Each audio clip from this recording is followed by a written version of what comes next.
Please welcome Joe Carter to BT. Yay! See?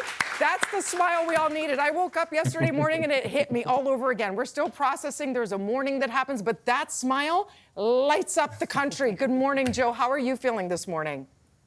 Dina, Tim, I'm feeling good. I woke up this morning, so that is the good thing. Yes. And Amen. I've had a couple of days to transpire what has taken place. And sure, you hate to lose the World Series. It is the epitome of what every ball player wants to do, is to get in the World Series and win it. But my, what a time the Blue Jays had, bringing us all together. So much excitement. I lived and I played every single inning of all 7 games they played in. I did not leave the TV or when games 1 and 2 when I was in Toronto. Yeah. It felt like I played the game, but it was so nerve-wracking. But when it's all said and done, you have to applaud what those guys did. What a tremendous effort. I'm so proud of them and what they accomplished. And let me tell you this, Toronto, back in 2014, I live here in Kansas City. The Kansas City Royals got beat in Game 7 of the World Series by the San Francisco Giants and Madison Bumgarner. They won the championship the very next year because now those guys experienced it. And right now, the Jays, they're going through tough times right now, but they've experienced what winning in the playoffs, what it's like to be in the World Series. And I guarantee you, they're at home right now going, this is not going to happen next year. We're going to win the whole thing. And they have their mindset on that, doing that right now. I guarantee you that. If you could call one of them, if you could talk to anybody on the team, because listen, we heard from them after the game. We heard from Ernie Clement, who was emotional like we all were. We heard from Jeff Hoffman, who put the loss on himself for giving up the home run in the 9th. What would you say to them, Joe? Well, I've been kind of texting back and forth with Ernie Clement because Ernie and I are playing in a golf tournament in the Major League Baseball Open next week in Las Vegas. And so we're going to be teaming up. So I've been going back and forth with him. And Ernie's been very positive. And the one thing I told them, I said, Ernie, and I mean the city of Toronto, Canada, and all the alumni players, we are so proud of you guys. You guys played the game the way it was supposed to be played. You gave it your heart, your soul.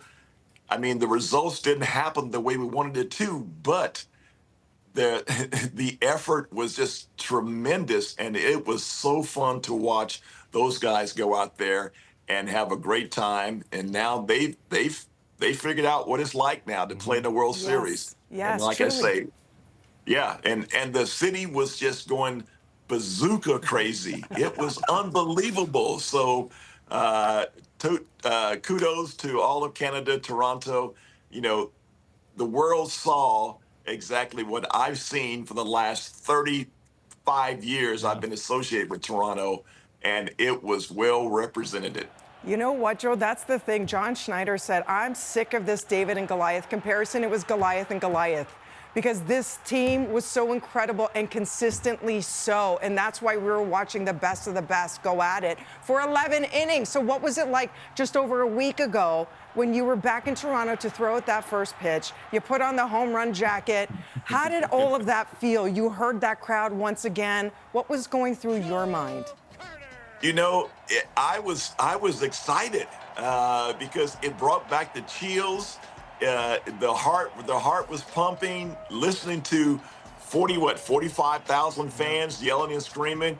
It was awesome. So, you know, I didn't deliver a great first pitch, but putting that home run jacket on when Vladdy came out there with the home run jacket, oh man, it was like I was part of the team. And look at that. So good. That right there. Oh, that's such a wonderful moment, Joe. What would you say? What would you say to Bo Bichette? Bo Bichette is a free agent now, Joe. Well, what I would say to the Toronto Blue Jays front office, you got to sign this guy, okay? Bo is one of the glues for that whole team. I mean, you're on the cusp of building a dynasty, and you've got Vladimir, you got him signed. But right now, what Bo did coming back from that terrible injury, I mean, he is an awesome player. Yeah. And that 3-run home run there, he joined the club of the 3-run home run club, which a few of us are so proudly in. But we're going to need Bo to come back. Yeah. Toronto Bo, me loves the money. you. And Speaking of money, what are you doing in like an hour's time? Oh. What is even happening? Dina, right now, a lot of people on my Instagram, they're like, Joe, call me. I've got to make a call to tell someone that they've won around $25 million in the Jays 50-50 raffle. So are you guys listening? Be by your phone in the next probably hour and a half, 2 hours, because Joe will be calling someone. That is special because what the Jays Care 50-50 raffle over the postseason, it just took off where you could buy it at the games, or you could buy it online, and they just kept building and building and building. So somebody is going to win over $25 million, Joe, but also Jays Care also getting $25 million. So that is something special. Joe, you're the best of the best. That blows me away, Dina and Tim. That is unbelievable. Toronto, Canada, everything. You guys need to tip of the hat because you guys are awesome. Love you guys. Give it up for Joe Carter. Joe Carter! Everybody.